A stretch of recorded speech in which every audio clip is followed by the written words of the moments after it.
वहाँ पे इन्होंने बहुत से जवानों और अफसरों को कुरान मजीद पढ़ाया। ये हमेशा वो हमें बहुत फ़ख्र से बताते थे। वो टांटिंग रिमार्क देते थे हमें, तो ज़ाहिर है दुख तो होता था कि हम इन्हीं से कल हम सामने रूबरू बात करते थे, आज हम सर नीचे करके बात कर रहे हैं। फ़र्क तो बड़ा पड़ता है।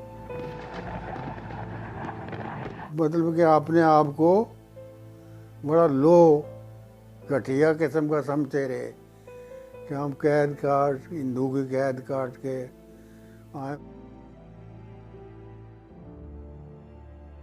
बिस्मिल्लाहिर्रहमानिर्रहीम, अस्सलाम वालेकुम। तो कैसे हैं आप लोग? उम्मीद करता हूँ सब खैरियत से होंगे। मैं हूं जुनैद अली और आप देख रहे हैं जुनैद अली ऑफिशियल।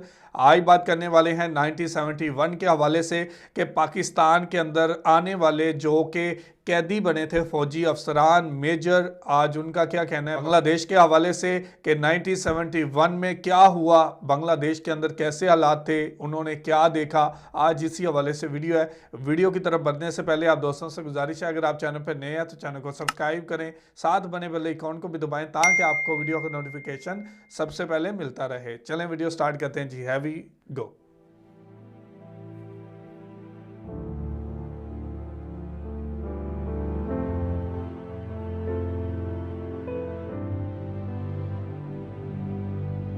वहाँ पे इन्होंने बहुत से जवानों और अफसरों को कुरान मजीद पढ़ाया। ये हमेशा वो हमें बहुत फ़ख्र से बताते थे। वो टांटिंग रिमार्क देते थे हमें, तो ज़ाहिर है दुख तो होता था कि हम इन्हीं से कल हम सामने रूबरू बात करते थे, आज हम सर नीचे करके बात कर रहे हैं। फ़र्क तो बड़ा पड़ता है।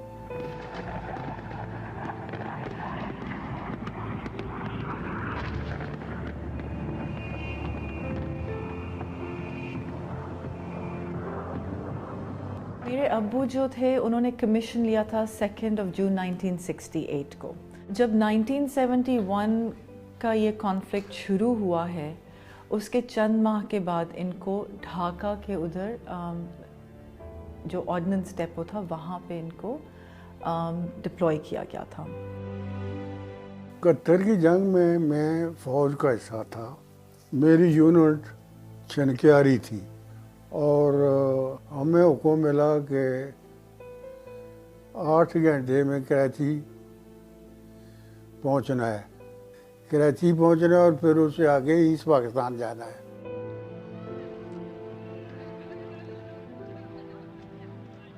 आगे पोस्टों पर थे, डिफेंस कर में लगे हुए बैठे हुए थे। पीछे से हमें टेलीफोन पर बताया गया कि जनरल सरेंडर हो गया है और अभी आपने फायर नहीं करना। वो फायर हमने क्या करना था, वो फायर हमें गोली की तरह हमारे दिमागों में लगा कि ये क्या हो गया। 16 दिसंबर को पाकिस्तान आर्मी ने सरेंडर किया, तो इनके कमांडिंग ऑफिसर ने इनको बेसिकली ये ऑर्डर दिया था कि आपके पास जो सब एमिनेशन है, इनको डायरेक्शंस दी कि आप वहाँ पे ले जाइए। एक सर्टेन पॉइंट पे 50 किलोमीटर्स दूर लेके जाना था और वहाँ पे आप ले जाके उसको तबाह कर दीजिए ताकि वो एनिमी ट्रूप्स के हाथ ना लगे। तो ये अपने कोई करीबन 150 लोग थे इनके साथ, ये पूरा इनका कॉन्वॉय गया उसको लेके। पर अनफॉर्चुनेटली जो इनको इंस्ट्रक्शंस मिली थी, जिस डायरेक्शन में इनको जाना चाहिए था उससे ऑपोजिट डायरेक्शन में इनको भेजा गया और उसमें ये हुआ कि वो एक बहुत घने जंगल में दाखिल हो गए और वहाँ से सामने से इंडियन पैराट्रूपर्स आ रहे थे। उनके साथ इनका उसी वक्त एक वो झड़प हुई जो करीबन 3 घंटे जारी रही और इनको एक मोर्टार शेल था जो कि इनकी बेसिकली लेफ़्ट साइड को हिट किया था और इतनी ज़्यादा उनकी उस वक़्त जो वुंड्स थे वो इतने सिवियर थे कि उनकी पूरी शक्ल भी इट वाज लाइक बिल्कुल सूज गई थी कि उनको कोई पहचान भी नहीं सकता था। जब उनकी शनाख्त का वक्त आया था तो कोई उनकी शनाख्त नहीं कर सकता था। इसीलिए कितने अरसे तो ये मिसिंग पर्सन्स की जो लिस्ट थी उसमें इनका नाम शामिल रहा था।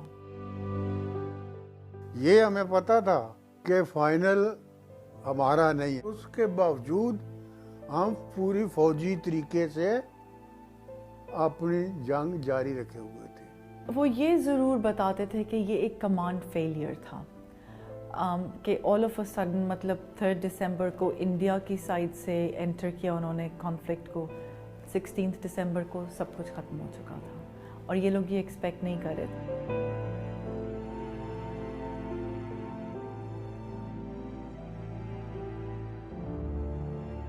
कलकत्ता से हम बिहार तक का सफ़र था, बाई सी था। अब समुंदर के अंदर हम नीचे पानी के, तो वहाँ ही हमें थोड़ा बहुत जो खाने के लिए मिलता था, कई 2-2, 3-3, 4-4 दिन, 5-5 दिन पुराना पक्का पता नहीं किधर पकता था, तो हफ्ता फिर हमें उस समुंदर के पानी से धोते थे पहले उन्हें, रोटी को, फिर खुश करते थे। 8 माह वो रहे थे अस्पताल में और उसके बाद उनको बिहार में कैंप 95 रांची में मुंतकिल किया गया था। उनके साथ और भी प्रिजनर ऑफ वॉर थे। हमारे पर बड़ा बुरा वक्त था, अपने आप को बहुत ही नीचे समझते थे कि उनका एक सिपाही जो है वो हमें खड़ा, अफसर को खड़ा कर लेता है, ठीक है कि नहीं, मार्च कराते। मैं एक किस्म की ये बड़ी हद तक गए चीज़ें होती थी जो बर्दाश्त करते थे। जब वो वहाँ पहुँचे थे तो सबसे मतलब उनके पास कोई कपड़े भी नहीं थे, तो उन्होंने अपना शलवार कमीज़ खुद सिया था। ये भी वो बहुत फ़ख्र से हमें बताते थे। सख्ती एक खड़े कर देना, घंटा 2-2 घंटे बाहर ठंड में सर्दी में खड़े कर देना, इस किस्म की सजाएं। वो 26 महीने उनके लिए बहुत मुश्किल थे, लेकिन उसमें उन्होंने एक अपने तौर से ऐसा प्रोडक्टिव काम किया कि जिससे उनका वक्त भी गुजर जाता था, किसी का फ़ायदा भी हो जाता था और उनको भी एक सेंस ऑफ अचीवमेंट भी होती थी। पूरा पक्का यकीन था कि हमने पाकिस्तान जाना है। तो बीमारों को हमारे कैंपों से निकाल कर लायदा ले गए, तो हमें ये वहाँ पर हमें पता चला कि जी कि अब हम जो है वो वापस जाना है।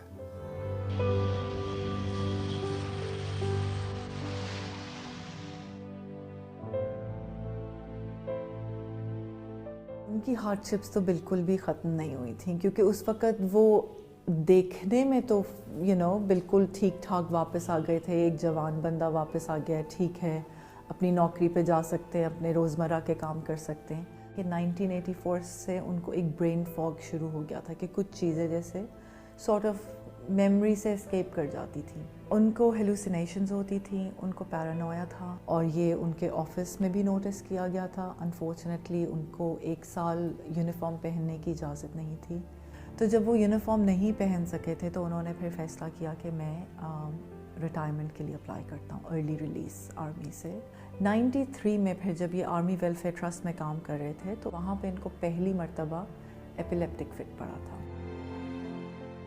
बड़े अरसे बाद जाकर हम नॉर्मल पोजीशन में आए, फिर मतलब कि अपने आप को बड़ा लो घटिया किस्म का समझते रहे कि हम कैद काट, हिंदू की कैद काट के आए, फिर आस्ता आस्ता यूज़ हो गए। इनको जनरल हॉस्पिटल लाहौर में लेके गए, वहाँ पे उनका सीटी स्कैन हुआ और वहाँ पे वो सब डॉक्टर्स बहुत हैरान हुए जब उन्होंने देखा स्क्रीन पे कि उनको नज़र क्या आ रहा है, क्योंकि जो मोर्टार शेल इनको लगा था 71 में, उसके सैकड़ों पीसेस उनके आउटर स्कल में अभी तक मौजूद थे। सो करीबन 22 साल 23 साल के बाद, और ये पहली मर्तबा देखे जा रहे थे। एक ही बेटी थी और 8-9 महीने की थी वो, तो वो जब लास्ट में ईस्ट पाकिस्तान गया तो मुझे मिली थी, तो वो लम्हा मुझे सारी ज़िंदगी नहीं भूला। मैं जब गया था तो 9 महीने की थी, जब वापस आया तो वो 3 साल की हो गई थी, और वो एकदम में आया तो मेरी गोदी में आकर बैठ गई। 25 अगस्त 2000 की बात है, और उनको फिर उसी तरह एपिलेप्टिक फिट पड़ा और उनको अस्पताल लेके गए, CMH में लेके गए। He ended up being there for 10 weeks. और वहाँ पे जब एक न्यूरोसर्जन आए थे और उन्होंने उनकी सब फाइल देखी थी, प्रीवियस हिस्ट्री देखी, that was the first time कि उन्होंने कहा था कि इनको सेरिब्रल एट्रोफी है, which is shrinkage of the brain. और उन्होंने कहा कि ये उनकी जो इतनी फॉरेन बॉडीज़ हैं आउटर स्कल में, उसकी वजह से है, which has then caused the dementia and the Alzheimer's and the Parkinsonism, epilepsy, वो सब कुछ उसकी वजह से हुआ। तो that was the first time कि मैंने एक्चुअली दुआ की थी कि जो इनके लिए बेहतर है वो हो जाए। उससे पहले मैंने कभी ये दुआ ही नहीं की थी, और मुझे आज तक नहीं पता कि मेरे से वो कैसे निकली दुआ।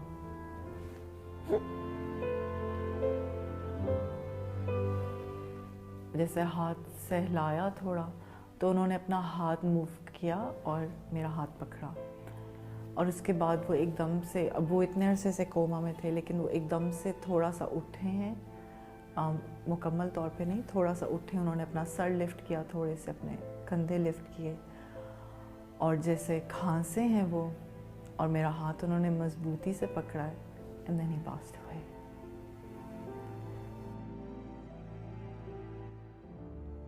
तो जी ये थी वीडियो, और बहुत ऐसी चीज़ें थी जो हमारे दरमियान में हुई। हम लोगों को इस चीज़ का अफसोस है। और कामरान सईद उस्मानी साहब एक बात कहा करते हैं कि जब भी बांग्लादेश का जिक्र आता है तो हमारे बुज़ुर्गों की आंखों में आंसू आ जाते हैं। वो आंसू किसी ज़मीन के टुकड़े के लिए नहीं आते, बल्कि उन भाइयों के लिए आते हैं जो 1947 में हमारे साथ थे।